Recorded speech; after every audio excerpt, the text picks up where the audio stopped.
So in this part of your lecture, I'm going to continue with a spin-off of the Krebs cycle and what happens to the NADH2 and the FADH2 that are formed in the Krebs cycle. So these, as I mentioned, are like temporary storage forms of energy. Their hydrogens are associated with electrons that can be used to generate energy in a further metabolic pathway. So the NADH2 and the FADH2, they donate their hydrogens along with a pair of electrons to a metabolic pathway called the electron transport chain. So this is all inside your mitochondria.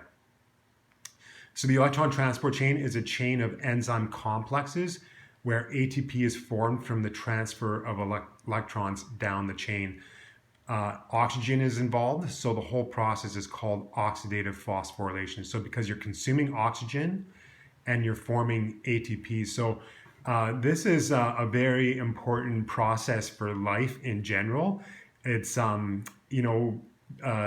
metabolic pathway where you produce the most energy, and this occurs inside your mitochondria. So this is kind of a representation of the electron transport chain. So it's a metabolic pathway that's composed of 4 enzyme complexes, and that's what's denoted by the Roman numerals 1, 2, 3, and 4. You get a flow of electrons down this chain. Those electrons come from either NADH2 or FADH2. You can see the NADH and the FADH, they enter the electron transport chain at different locations.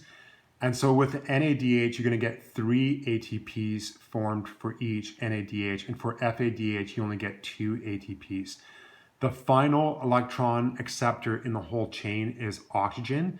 So you get a flow of these hydrogens associated with your electrons down the chain.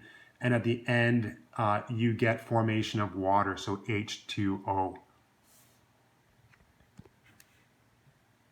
So this is the main metabolic pathway in your muscles where ATP is produced. And again, this is inside the mitochondria.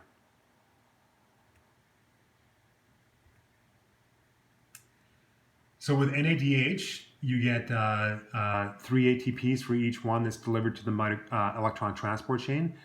And with FADH, you get 2 ATPs for each one that's delivered to the electron transport chain. So this diagram gives you a summary of the Krebs cycle inside the mitochondria and the electron transport chain. So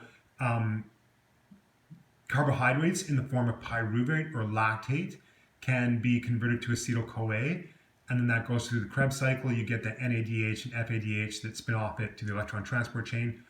Note that fatty acids from fat metabolism and amino acids from the breakdown of protein can also enter this Krebs cycle and go through the same process.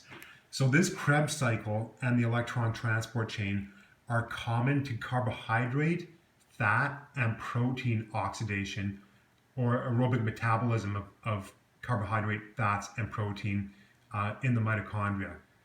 So those 2 metabolic pathways, once you know them, it pretty much covers the major aspects of carbohydrate, protein, and fat oxidation.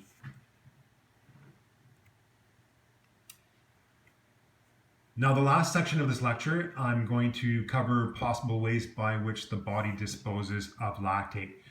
And I'm covering this now because, as you know, one way to dispose of lactate is within the muscle fiber itself.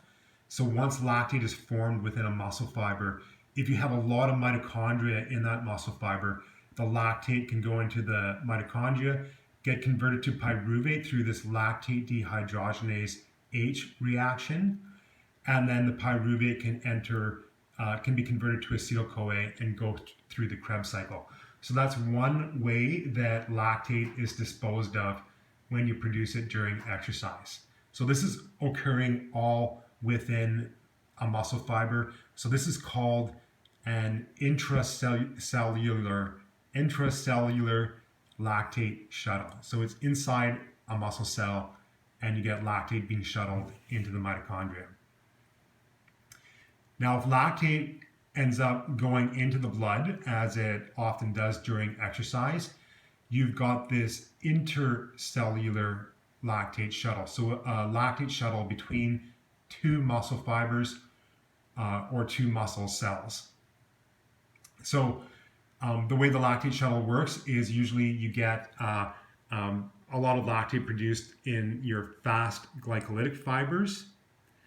That lactate that would enter the bloodstream, and then it would be taken up by slow oxidative fibers and then get metabolized in the mitochondria of that slow oxidative fibers. So you can get intracellular lactate shuttle, like I had on the previous slide, or you can have this lactate shuttle between different muscle fibers. Another way to get rid of lactate during exercise is called the Cori cycle.